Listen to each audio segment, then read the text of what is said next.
Hello friends, आज मैं आपको बताऊंगा कि यदि आपका प्रेग्नेंट पशु है यानी गाभिन पशुओं को पेट के कीड़े मारने की दवा कब, कैसे और कौन सी दें। यदि आपका पशु प्रेग्नेंट है तो उस स्थिति में किस तरह की डिवर्मिंग आपको करानी चाहिए जो कि आपके पशु के लिए सेफ भी रहे, सुरक्षित भी रहे, कोई नुकसान भी न करे और आपका पशु में फ़ायदा भी अच्छा देखने को मिले। तो प्रेग्नेंट पशुओं को कौन सी इस तरह की दवा है वह आप देख करके अच्छा रिजल्ट ले सकते हैं और किस तरीके से देनी चाहिए आज की वीडियो के अंदर शॉर्ट में बताऊँ। तो चैनल पर भी नए आए या पहली बार जुड़े हैं तो पहली बार चैनल को जरूर सब्सक्राइब कर लें, साथ में बेल आइकन और ऑल वाला ऑप्शन दबाएं। आपको पता है कि यहाँ पर सही जानकारी के साथ वीडियो दी जाती है। आते आप वीडियो को जरूर लाइक किया करें और दोस्तों के साथ इस चैनल की वीडियो जरूर शेयर किया करें ताकि उन्हें भी प्रॉपर नॉलेज इस चैनल के माध्यम से मिले।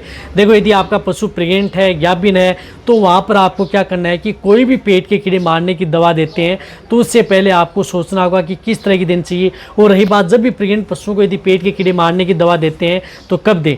यदि आपका पशु प्रेग्नेंट हो गया है, गाभिन हो गया है, तो वहाँ पर आपको तुरंत कभी भी पेट के कीड़े मारने की दवा नहीं देनी चाहिए।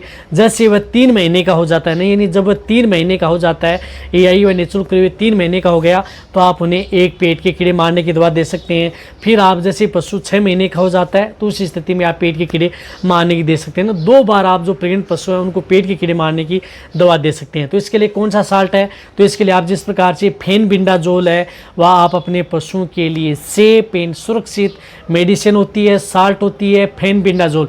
जिस तरह से पेनाक्यूर आती है, पेनाक्यूर आप जिसके अंदर साल्ट आता है फेनबिंडाजोल, ये आप अपने प्रेग्नेंट पशु हैं उनको दे सकते हैं, प्रेग्नेंट पशुओं के लिए सेफ है। या फेनबिंडाजोल एंड आयरमेक्टिन साल्ट की भी आती है, जैसे फेंडिकाइन प्लस हो गई या अदर हो गई, ये भी आप अपने पशुओं को दी जा सकती है। तो ये भी प्रेग्नेंट पशुओं के लिए सेफ है। आयरमेक्टिन आती है, वह भी पशुओं के लिए सेफ रहती है। इसी तरह से यदि आपके पशु में क्लोजा सेंटल है वह भी पशुओं के लिए सेफ रहती है। तो इस तरह की जो साल्ट है वो आपको ज़्यादा नहीं बताऊंगा, आप कंफ्यूज हो जाओगे और आपको पता भी नहीं चलेगा। तो ये 2 से 3 साल्ट है, ये ध्यान रखें। ये प्रेग्नेंट पशु हैं वो उन पशुओं के लिए सेफ रहते हैं, सुरक्षित रहते हैं। और जब यदि प्रेग्नेंट पशुओं को पेट के कीड़े मारने की दवा देते हैं तो सुबह सुबह खाली पेट आप उन पशुओं को देनी है, यानी सुबह खाली पेट आप पेट के कीड़े मारने की दवा दें। उसके बाद में 2 से 3 घंटे तक आप उन पशुओं को कुछ खिलाएं पिलाएं नहीं। और जब भी पेट के कीड़े मारने की दवा दे रहे हैं तो यदि आपको अच्छा रिजल्ट लेना है तो सिर्फ और सिर्फ अकेली गोली, यानी सिर्फ गोली को अकेली डायरेक्ट आप ओरली दे सकते हैं, या वैसे नहीं दे सकते हैं तो थोड़ी मात्रा में आप गुड़ की डली के साथ मिक्स करके देना है।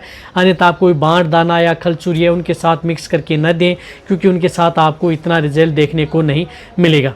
तो प्रेग्नेंट पशुओं को लिए आप इस तरीके से यदि आप पेट के कीड़े मारने की दवा देते हैं तो आप अपने पशु में बहुत अच्छा रिजल्ट ले सकते हैं।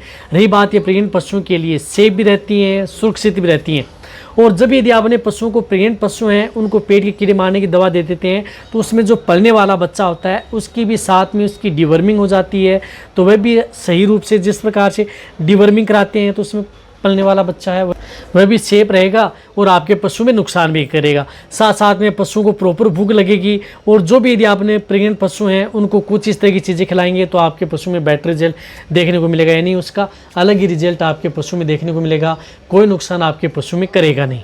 तो अब आप अच्छी तरह समझ गए होंगे कि प्रेग्नेंट पशु हैं, गाभिन पशु हैं, उनको कौन सी, कब, कैसे, कितनी मात्रा में आपको डिवर्मिंग करानी चाहिए और इसके क्या क्या बेनिफिट आपको देखने को मिलते हैं। जहाँ तक हो सकता है मैंने आपको शॉर्ट में बताने की कोशिश की है।